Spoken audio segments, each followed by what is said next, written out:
Let's talk about what's really going on with your metabolism.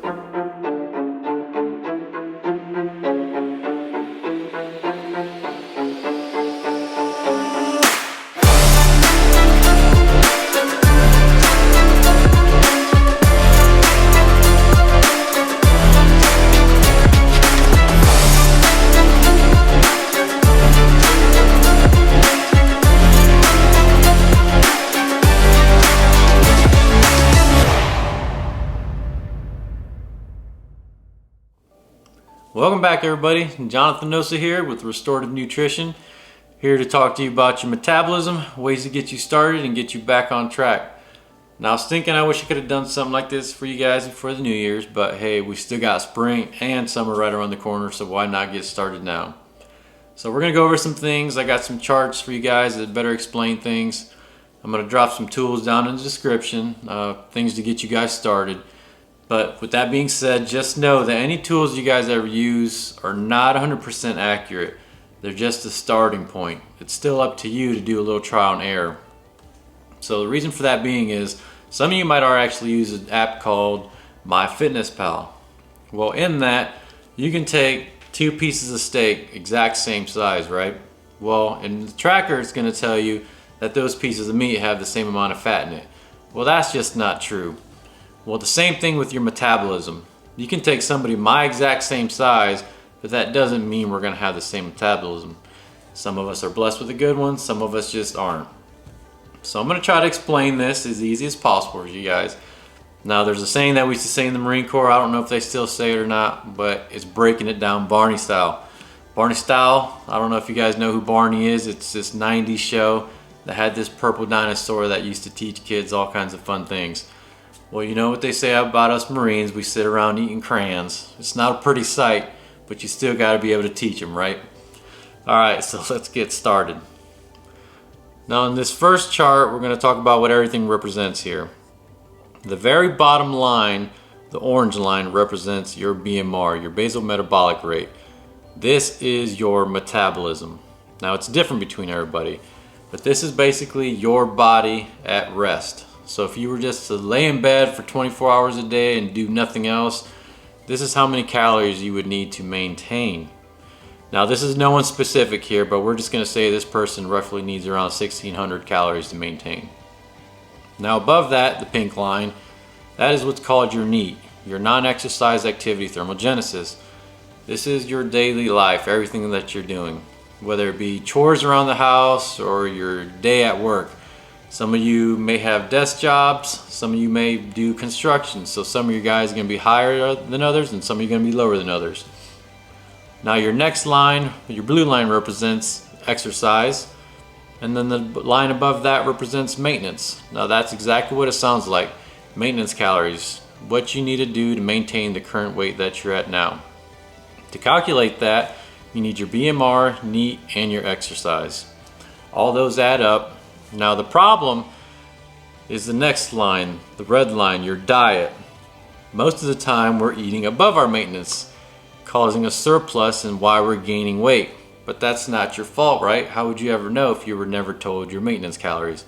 So the key here is to eat below your maintenance calories. If you want to lose weight and if you want to maintain, you eat right at your maintenance calories. But there is some of us who like gaining weight. Some people who bodybuild do it, and they eat in a surplus, so they purposely eat above their maintenance calories. Now, in the next chart, we're going to talk about people who don't exercise. Now, I said in the last chart, you needed the 3 things, your BMR, NEAT, and exercise to calculate your maintenance calories. Well, if you don't exercise, then your maintenance calories actually drop down right with your NEAT, which is creating a bigger gap between your maintenance calories and your diet. Now, what you want to do is find out what your metabolic rate is and your maintenance calories, and that's exactly where you want to do your diet plan at, right below your maintenance calories. Now, if you're not exercising and you need to drop right below your maintenance calories, you're not going to be losing weight that fast, but it's more successful than doing these crash diets that you're doing, and we're going to explain that in the next charts. Now, you see in this chart, if you do a little exercise Now your maintenance calories go up and you're creating a bigger gap between your diet and where you need to maintain, creating a bigger deficit. So this could easily be just a 20-minute walk a day. We'll expand that gap for you. Now let me explain to you what you crazies are doing, and probably what a lot of you guys did right after the new year. You say, all right, I'm gonna lose weight, have no idea where your maintenance calories are, but you know that you wanna lose weight as fast as possible. So you guys do these crash diets, dropping down to probably around 1,200 calories a day. Well, the problem with that is your body is highly adaptive. So it's gonna tell you, there's no way that you're gonna be eating that few of calories and I'm gonna give you the same amount of energy. So here comes your metabolism, your maintenance energy level, everything is gonna start following you, trying to adapt. And this is when things start, your weight loss starts slowing down, your energy level starts going down, and then right before you know it, boom, your metabolism caught up and your maintenance calories are way low. Now, so at this point, some of you might have reached your goals already, but some of you haven't. And now if you look at your maintenance calories, what do you think you gotta do to keep losing weight? You gotta go below your maintenance calories, which right here is 1,100 calories. At this point, you're in the world of hurt, you have no energy, and you're starting to become a little bit unhealthy at this point. Now, the other side of this, some of you guys might have reached your goals. And what's some of the first things people do when they say, all right, I reached my goals, I've been eating healthy for a long time, now I'm gonna go treat myself to a nice meal. Now you're in this huge surplus. Look at the gap that you've created between your maintenance calories and what you're eating now. Now you're in a bigger surplus than before you even started. So what do we do when we start eating? Oh, I've eaten healthy long enough. I'm gonna go 3 days and then I'll get right back on track. Next thing you know, it's a week. Next thing you know, it's 2 weeks. Next thing you know, it's a month later and you've gained all your weight back and more because you were in a bigger surplus than before you even started. Now at this point, what you guys have created is the whole yo-yo effect. You're gaining a bunch of weight, losing a bunch of weight, gaining a bunch of weight, losing a bunch of weight. And like I said, your bodies are highly adaptive, so your metabolism's chasing you the entire time. Now you don't know where you're at, what's going on. You become frustrated with your diet and you end up giving up. When in the beginning, if you would have just made small little adjustments, you would have been just fine. Now let's talk about some things that can help you out with your metabolism. Number one thing, guys, is exercise. Now you don't have to go to the gym. There are things you can do around the house, stay a little bit more busy doing chores, going on small little walks in your neighborhood, or being more busy at work. If you have a desk job, get up throughout the day and walk around here and there. You don't have to sit down at your desk all day. Now, the other thing along to go with that is strength training. That has been shown to be the number one thing, building muscle. That's because muscle weighs more than fat, making your body work a little bit harder. Makes a lot of sense, right? To go with that, protein. Protein is one of the biggest things I see people are lacking in their diet.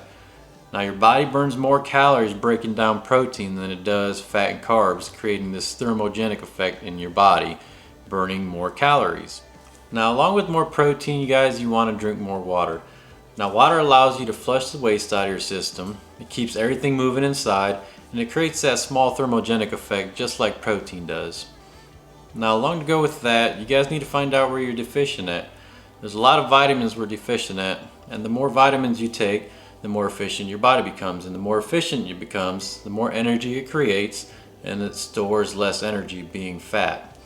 Now it's said that these things right here are small percentage of the calorie burning, but I say a lot of small things add into one big thing. So take it however you want to take it.